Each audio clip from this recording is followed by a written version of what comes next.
বছরের শেষটাও বন্ধুরা আমি এমনভাবেই ঘুরে কাটাতে চাই। সেদিন চলে গেছিলাম রবিবার 28শে ডিসেম্বরে হাওড়া রামরাজাতলার ক্রিসমাস কার্নিভালে। সেটা দেখতেই পাচ্ছেন বন্ধুরা। হে এভরিওয়ান, আমার পরিবারের সবাইকে স্বাগত। যে যেখান থেকেই আমার এই ভিডিও দেখছেন, আশা করি সবাই ভালো আছেন, সুস্থ আছেন। এই দীপিকা দির ও তার হাজব্যান্ডের সাথেই চলে গেছিলাম সেদিন মেলায়। কত বড় জায়গা জুড়ে এই মেলাটা বসেছে তার কোনো ঠিক নেই। এই যে দিকেই তাকাবেন দেখুন বন্ধুরা, চারিদিকে সবুজ আর সবুজ গাছে ভর্তি। আমি অনেক কিছুই বকবক করছিলাম, প্রতিটা কথাই আমাকে মিউট করে দিতে হলো, কারণ একটু যদি এদিক থেকে ওদিক হয় তো কপিরাইট দিয়ে দেবে ফেসবুক মামা। সেই জন্য কথাগুলো আপনাদের সামনে শোনাতে পারলাম না। আর আমি প্রচণ্ড শীতকাতুরে বন্ধুরা, সেটাই বলছিলাম। কত বাচ্চাদের বড়দের মেলা বসেছে, দোলনা বসেছে দেখুন। আর ওই যে দেখাচ্ছিলাম দুটো মানুষের সাথে চলে গেছিলাম, হঠাৎই প্ল্যান, কোনো কিছু আগে থেকে ঠিক ছিল না, যাব বললাম, হুট করেই চলে গেলাম। আর দুদিকে দেখুন যত সাইডে গাছ লাগানো আছে, আলো লাগিয়েছে। আর এই যে রাক্ষসের মুখের ভেতর দিয়ে এবার আমরা মেলায় ঢুকে গেলাম। 2 থেকে 3টে দোলনা এই মেলাটার মধ্যে বড় বড় বসিয়েছে দেখলাম, আর বাকি সব ছোট দোলনা বাচ্চাদের। এই জিরাফের মধ্যে বাচ্চাদের একটা স্লিপ বসিয়েছে দেখলাম। গাছগুলো যেন আলোয় আলোকিত হয়েছে বন্ধুরা এই রজনীতে। যত দূর চোখ যাচ্ছে যেন কুয়াশার কুয়াশা লাগছে।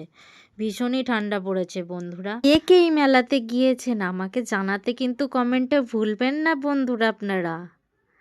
কত আলোই মেলা থেকে পড়ছে দেখুন। আর বাঁদিকে দেখুন বন্ধুরা, কত বাহারি সুপুরি আর নারকেল গাছ বসানো বড় বড়, দেখতেই পাচ্ছেন। মনে হয় বাহারি বলে, তো নর্মালি তো নয়। তার পাশে পুকুর, ঠান্ডা এতটা হাওয়া দিচ্ছিল।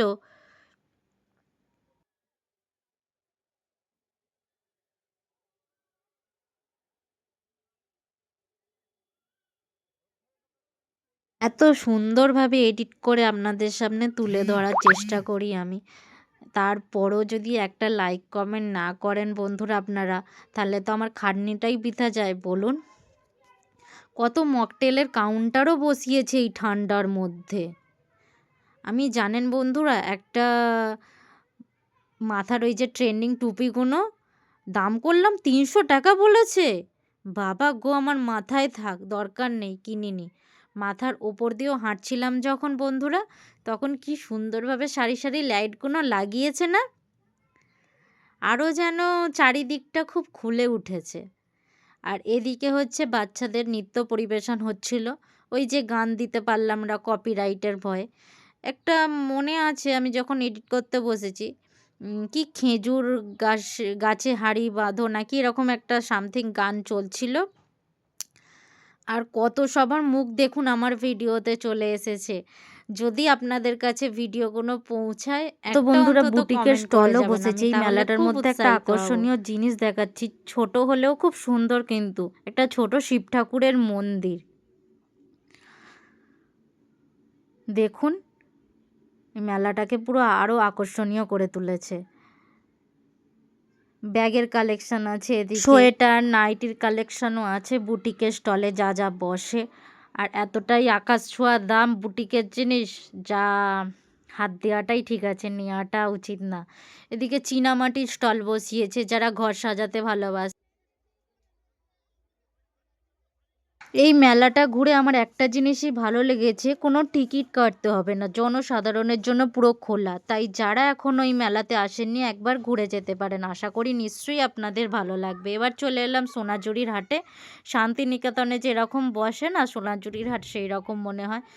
আর অনেকটা লম্বা নিয়ে বসেছে। আর প্রচুর ওই যে দাম, বুটিকের জিনিস ওই যে আগেই বললাম, নানান ধরনের জিনিস বসেছে। আর এতটাই দাম যে কিনতে পারিনি কোনো জিনিস। আমি শুধু ফুচকা খেয়েছি মেলাটার মধ্যে। আমার অনেকটা লং ভ্লগ হয়ে গেছে। যারা আমার এই লং ভিডিওটা ধৈর্য ধরে দেখেছেন তাদেরকে অনেক অনেক ধন্যবাদ। এই পুরো মেলাটার মধ্যে একটাই চায়ের স্টল দেখেছি, চা লাভাররাই শুধু থাকবেন। তারপর মোমো স্টল। আমরা বাঙালি বন্ধুরা যে কোনো ফেস্টিভ্যালে আমাদের এনজয় করা নিয়ে দরকার। পুরো মেলাটা আমার ঘোরা হয়ে গেছে, প্রায় আধ ঘন্টা 40 মিনিট টাইম লেগেছে। এবার টাটা করে রামরাজাতলা থেকে বাড়ি চলে আসবো, সেটাই আপনাদের সাথে আমি টাটা বলতে চলে এলাম। আর আপনাদের সামনে দেখুন পেছনে 2-3টে লোক আসছিল, ভিডিওটা শেষে দেখবেন কীরকমভাবে দেখাচ্ছিল, হয়তো মুখটা দেখাবে বলে না কী করবে বলে, যখন এডিট করছিলাম তখন দেখলাম ভিডিওটা।